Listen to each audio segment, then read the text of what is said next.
Ladies and gentlemen, distinguished guests, fellow Africans, and global partners, I greet you not only as an economist, technologist, business, and artificial intelligence scholar and author, but as an African with unwavering faith in the future of our continent. When I wrote The Renaissance of Africa's Economy, I did so from a place of deep urgency and unshakable belief. Urgency, because time is no longer on our side. And belief, because I know that the solutions to Africa's challenges are not beyond us. They are within us. This book is not just an academic study. It is a call, a rallying cry for a continent long underestimated, yet ready to rise. For too long, Africa has been viewed through the lens of deficit, economic, political, technological. But I ask you today, who defines those metrics and whose interests do they serve? I say to you, Africa is not poor. Africa is rich in resources, yes. But more importantly, rich in minds, in youth, in resilience, and in potential. What we have lacked is not capacity, but the systems, the policies, and above all, the unity of purpose to channel our wealth into sustainable prosperity. In the book, I lay out a roadmap. A renaissance, by definition, is a rebirth. But rebirth is not spontaneous. It requires intentional disruption of the status quo. We must begin with value addition. It is no longer acceptable for Africa to be the warehouse of raw materials while importing the finished goods made from our own soil. From cocoa in Ghana to cobalt in the Democratic Republic of Congo, the pattern must end. Industrialization is not optional.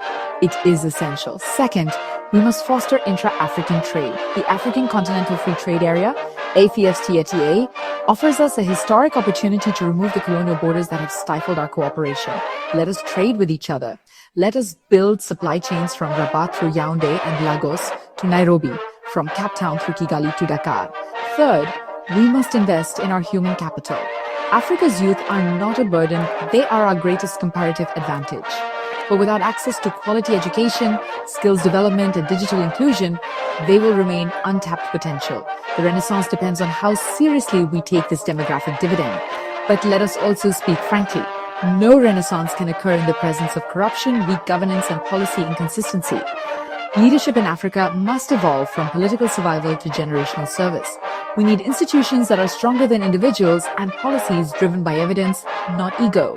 Let us also end the myth that Africa must wait for foreign aid or external validation. The solutions we seek will not come from Washington or Brussels. They will come from Buea, from Tinto, Addis Ababa, from Accra, Kinshasa, and Cairo, from African thinkers, African entrepreneurs, African leaders. The Renaissance of Africa's economy is an invitation to rethink, to reimagine, and to rebuild. It is not naive optimism. It is grounded in data, history, and the undeniable truth that Africa's moment is no longer coming. It is here. But a renaissance is not automatic. It demands that we act, that we disrupt old models, that we work not as 54 separate nations, but as one continental force, preserve our untapped natural resources, and use them as collateral for our financial institutions. So I leave you with this. If we harness our resources with responsibility, if we lead with vision and integrity, if we build industries instead of exporting opportunity, then this generation, ours, will not be remembered as victims of history, but as the architects of Africa's economic rebirth. With tears streaming from my eyes, I know we can do it. Thank you. Dr. Manfred Ayuk.